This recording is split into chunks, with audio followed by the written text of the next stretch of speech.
Kembali lagi di Vo. Pada video kali ini kita bakal membahas nih, apakah perang Rusia-Ukraina bakal pecah menjadi perang dunia ketiga? Jawabannya, bisa ya, bisa tidak. Perang dunia bisa terjadi apabila NATO bakal masuk membantu Ukraina dalam peperangan tersebut. Hal ini juga yang mendasari Rusia lebih bertindak represif kepada Ukraina. Karena NATO secara berani memasukkan Ukraina untuk bergabung dengan NATO yang dikepalai oleh Amerika Serikat. Negara Ukraina secara geografis memang terletak langsung berbatasan dengan negara superpower di Eropa Timur tersebut. Bergabungnya Ukraina ke dalam NATO bagi Rusia merupakan ancaman besar bagi kedaulatannya. Dalam beberapa konferensi penyerangan, Putin berkali-kali menekankan Ukraina untuk pulang.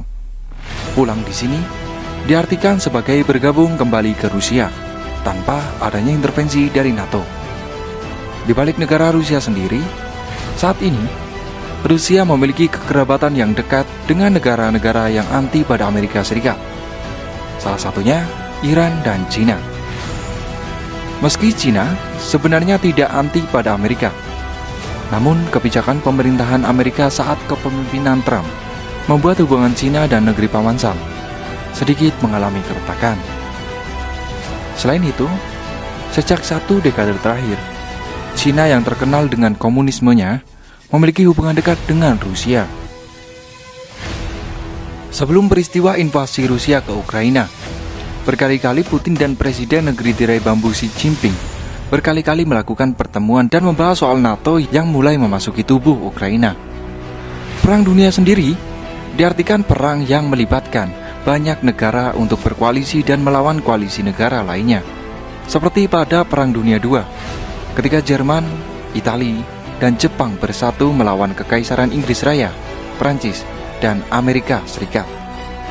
Potensi Perang Dunia Ketiga saat ini sangat terpenuhi. Pasalnya, di balik NATO yang diikuti oleh negara-negara Eropa Barat dan Amerika Serikat, Rusia sendiri saat ini berkoalisi dengan China, Iran, Syria, dan Korea Selatan.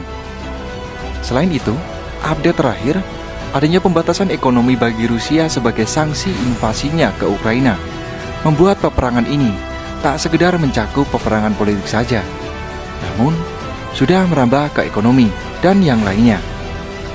Meski demikian, di dalam perang pasti akan ada yang namanya konvensi atau diskusi perjanjian antar negara untuk mengakhiri perang.